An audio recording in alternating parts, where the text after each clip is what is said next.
தலை வெட்டுண்ட அருளானந்தர் கொலைகளத்தில் அருளானந்தர் நான் இறைவனை தொழுதுவிட்டேன், நீ உன்னுடைய கடமையை செய் என்றவாறு மண்டியிடுகின்றார். பெருமாள் வாளை கீழே வைத்து புனிதரின் நாடியை கழுத்திலிருந்து இறக்கி இடுப்பில் சேர்த்தான்.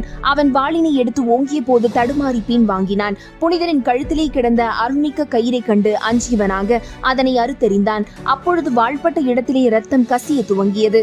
உடனே கூட்டத்திலிருந்து ஒரு கூக்குரல், வேண்டாம் வேண்டாம், நாங்களும் அவருடன் இறக்க விரும்புகிறோம், எங்களை முதலில் கொல் என்றவாறு கூட்டத்தை விலக்கிக் கொண்டு இருவர் புனிதரை கட்டிப்பிடித்துக் கொண்டனர். விரைந்து வந்த காவலர்கள் அவ்விருவரையும் முரட்டத்தனமாக இழுத்து சென்றனர்.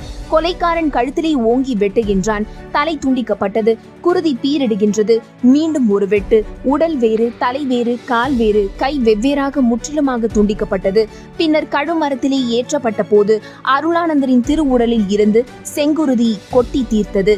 அன்று அருளானந்தர் என்ற புனிதர் சிந்திய இரத்தத்தால் சிவந்த மண் இன்றும் சிவந்தே கிடக்கின்றது. மறவாமல் கமெண்ட் செய்யுங்கள். நன்றி.